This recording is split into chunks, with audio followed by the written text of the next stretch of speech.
مولانا ابو الحسن علی ندوی رحمۃ اللہ علیہ کو ضرور پڑھو. ہندوستان میں ایک عالم گزرے ہیں, کیا نام ہے؟ مولانا ابو الحسن علی ندوی, جن کا ندوۃ العلماء تھا. بہت زیرک عالم تھے وہ. انہوں نے جو 100 سال پہلے پیش گوئیاں کی تھیں نا, آج وہ پوری ہو رہی ہیں. انہوں نے کہا تھا مسلمان اگر سائنس اور ٹیکنالوجی کی طرف اور جدید ذرائع کو اگر استعمال نہیں کرے گا, یہ دھکے کھائے گا مستقبل میں. بہت سے لوگوں نے ان کی مخالفت کی تھی, لیکن آج ان کی پیش گوئیاں پوری ہو رہی ہیں, وہی باتیں پوری ہو رہی ہیں. جب عربوں کی لڑائی ہوئی تھی نا اسرائیل سے, تو انہوں نے پہلے کہہ دیا تھا کہ عربوں کو شکست ہوگی اس میں. حالانکہ عرب بہت بڑی تعداد میں تھے. انہوں نے کہا عرب ہار جائیں گے جنگ. لوگ بڑے حیران ہو رہے تھے, بھائی کیسے ہار جائیں گے, عربوں کے پاس تو ایمان ہے اور اللہ اکبر کے نعرے ہیں, نمازیں ہیں, تہجد, اور ماتھے پہ کیا ہیں, محراب. اور وہ اس وقت کے عرب آ کے رونے والے, شہادت کے جذبے سے سرشار, ہر ایک کا جذبہ تھا میں شہید ہوں, تعداد بھی بہت. انہوں نے کہہ دیا تھا کہ جیتے گا کون؟ بولا بھائی اسرائیل. جیت گیا اسرائیل, ٹھیک ہے نا. بہت زیادہ نقصان ہوا تھا عربوں کو. پھر انہوں نے جو اس پہ ان کے تبصرہ تھا نا, انہوں نے کہا کہ جہاں صورت کا مقابلہ حقیقت سے ہوگا, فتح کس کی ہوگی؟ حقیقت کی. فرمایا یہاں صورت ہے, دیکھنے میں بہت ہیں, نعرے بہت ہیں, سب کچھ ہے, اس کے پاس تیاری ہے جنگ کی, ان کے پاس جنگ کی تیاری نہیں ہے, جنگ کے نعرے ہیں. جیسے میرے پاس تلوار ہے, بارڈر پہ جانے کا جذبہ ہے, گھوڑا منگوا سکتا ہوں میں, لیکن اگر میں بارڈر پہ اس جذبے کے ساتھ پہنچ جاؤں, لڑ لوں گا نہیں بھائی.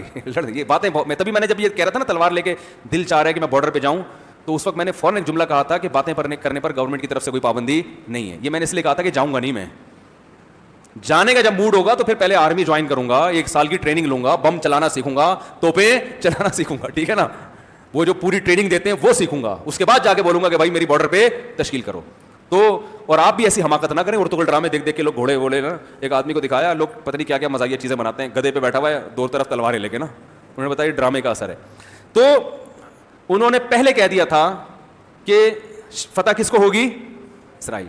انہوں نے کہا وہ تیاری ہے بھائی, یہاں تہجد ہے, روزے بھی ہیں, شہادت کا جذبہ بھی ہے, اتنا کافی ہوتا.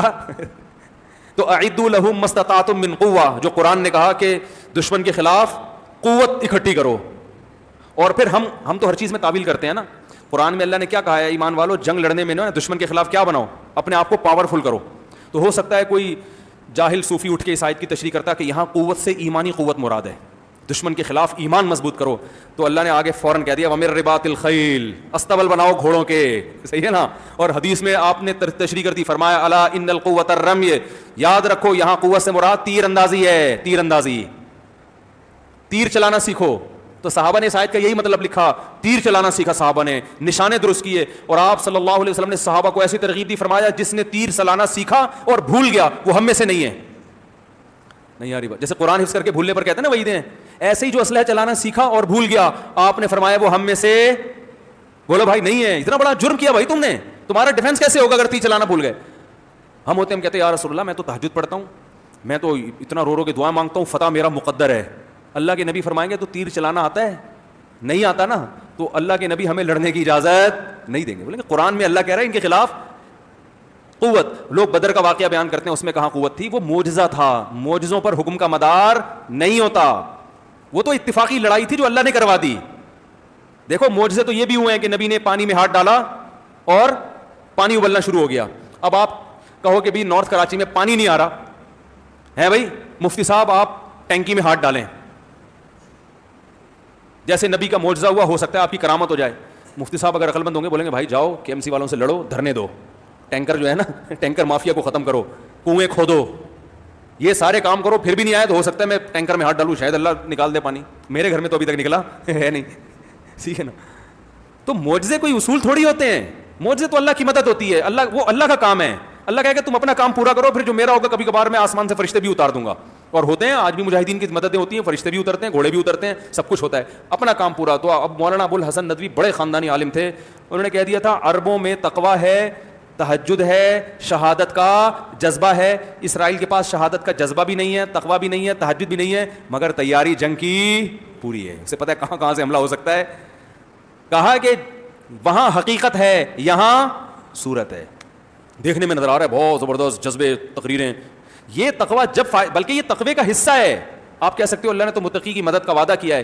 بھائی متقی کا مطلب اللہ کے حکم کو فالو کرے نا, تو اللہ کے حکم میں صرف تہجد تھوڑی ہے, تیاری بھی تو ہے نا. تو وہ تیاری جب آپ نے نہیں کی تو آپ گناہگار ہیں, اور گناہگار کے ساتھ اللہ کی مدد نہیں ہوتی. آپ کو پراپر تیاری کرنی پڑے گی. ہر چیز میں میرے بھائی یہ اصول چلتا ہے, صحت میں بھی یہ اصول چلتا ہے. لوگ پرہیز نہیں کرتے, کہتے ہیں یار میں نے شوگر کے مریضوں کو لڈو کھاتے ہوئے دیکھا ہے, کہتے ہیں موت کس کے ہاتھ میں ہے؟ اللہ کے ہاتھ. جب چاہے گا ابے یہ پرہیز وریز سے کچھ نہیں ہوتا. ابے ہم نے تو دیکھا ہے جو کرونا سے احتیاط کر رہے ہیں وہ مر رہے ہیں, جو روزانہ 20-20 آدمیوں سے گلے مل رہے ہیں انہیں کچھ نہیں ہو رہا. او بھائی جان آپ نے 4 ایسے آدمی دیکھے ہیں, ہم نے 4000 ایسے دیکھے ہیں جو احتیاط نہیں کی تو مبتلا ہو گئے. آپ ان 4 کو دیکھ کر اصول بنا رہے ہو, ان 4000 کو دیکھو. سب سے زیادہ ڈاکٹر مر رہے ہیں نا, کیونکہ ڈاکٹر کا واسطہ سب سے زیادہ مریضوں سے ہوتا ہے. تو ہر چیز میں کھوپڑی ہماری الٹی گھومتی ہے.